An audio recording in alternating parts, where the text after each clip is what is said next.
അപ്പോഴാണ് സദസ്സിലൊരാളെ നബി തങ്ങൾ കാണുന്നത് സ്വല്ലല്ലാഹു അലൈഹി വസല്ലം മുഷിഞ്ഞ ഒരു വസ്ത്രമിട്ട് ഒരു കരിമ്പിടം പുതച്ചൊരു മനുഷ്യനിരിക്കുന്നു. തങ്ങൾക്കറിയാം അയാൾ മുതലാളിയാണെന്ന്. തങ്ങളടുത്തേക്ക് വിളിച്ചു.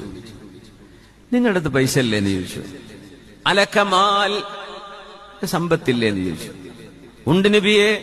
എന്തൊക്കെ ഉണ്ട് ചോദിച്ചു. മിൻ കുല്ലിൽ അസ്വാജ് എന്ന് പറഞ്ഞാൽ സ്വർണവും വെള്ളിയും ഈത്തപ്പനയും മുന്തിരിത്തോട്ടവും ഒക്കെ ഉണ്ട് നബിയെ.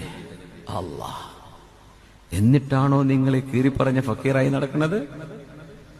തങ്ങൾ അദ്ദേഹത്തെ നോക്കി പറഞ്ഞ വാക്കാണ് ഇന്നല്ലാഹ യുഹിബ്ബു അയ്യറാ അസറ നിഅമതിഹി അലാ അബ്ദിഹി.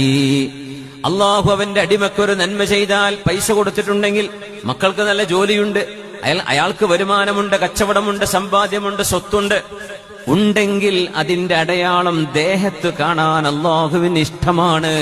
നിങ്ങൾ മുതലാളിയായിട്ട് ഒരു പാപ്പറായ മനുഷ്യനെ പോലെ ജീവിക്കേണ്ടതില്ല എന്ന് ഹബീബായ നബി തങ്ങൾ പഠിപ്പിക്കുമ്പോൾ നമ്മുടെ ദൈനംദിന ജീവിതത്തെയാണ് ഇസ്ലാം നമ്മെ ഗൈഡ് ചെയ്യുന്നത്. ഇസ്ലാം ബാങ്ക് കൊടുക്കാനും ഖുർആൻ ഓതാനും മരിച്ചിടത്ത് മയ്യിത്ത് മറവ് ചെയ്യാനും നിസ്കാരവും നോമ്പും ഹജ്ജും ഉംറയും മാത്രമല്ല ഇസ്ലാം. ഇതൊക്കെ ഇസ്ലാമിന് ചർച്ച ചെയ്യാനുണ്ട്. ഭൂമുഖത്ത് എന്തൊക്കെയുണ്ടോ എല്ലാറ്റിനും ദീനിന് നിയമമുണ്ട്. അതാണ് ഇസ്ലാമിന്റെ പ്രത്യേകത. ഇതൊക്കെ വേറെ ലോകത്ത് ഏത് മതവിഭാഗങ്ങൾക്കാ ഉള്ളത്? നമുക്കതിന്റെ പ്രൂഫുകളില്ലേ, തെളിവുകളില്ലേ? എത്ര മനോഹരമാണ് ദീൻ. വണ്ടർഫുൾ.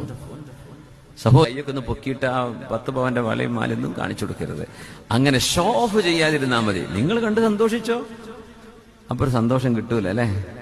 4 ആൾ കാണാണ്ട് എങ്ങനെ സന്തോഷിക്കുക? അപ്പൊ വെറുതെ സാരിയൊക്കെ ഒന്ന് പൊക്കി കൊടുക്കും, കാലിലെ പാദസരം കാണിച്ചു കൊടുക്കാൻ വേണ്ടി. അങ്ങനെയൊന്നും മറ്റുള്ളവരെ വേദനിപ്പിക്കരുത്. ഉണ്ടെങ്കിൽ അവർക്ക് എന്തെങ്കിലും വാങ്ങിച്ചു കൊടുക്കുക. അതാ എനിക്കിതൊക്കെ ഉണ്ട് എന്ന് പറയുന്നിടത്തല്ലല്ലോ സന്തോഷം വേണ്ടത്. മറ്റുള്ളവർക്കും അത് വേണം. നമ്മളത് അനുഭവിക്കുന്നു. ആരെങ്കിലും കണ്ടെങ്കിലൊക്കെ ഭർത്താവ് വാങ്ങിച്ചതാ, അല്ലെങ്കിൽ ഒരു പ്രത്യേക ഒക്കേഷൻ ഉണ്ടായപ്പോ മോളെ കല്യാണത്തിന് വാങ്ങിച്ചതായിരുന്നു, അങ്ങനെയൊക്കെ വിനയാന്വിതമായിട്ട് സംസാരിക്കുക. അതിനൊന്നും കുഴപ്പമില്ല. നിങ്ങൾ നല്ല ആഭരണങ്ങൾ വാങ്ങിച്ചോ. ആരൊക്കെയോ പറഞ്ഞു വിടാറുണ്ട് പെണ്ണുങ്ങൾ 10 പവനിലേറെ സ്വർണ്ണിട്ട് സക്കാത്ത് കൊടുക്കണം. ആര് പറഞ്ഞത്?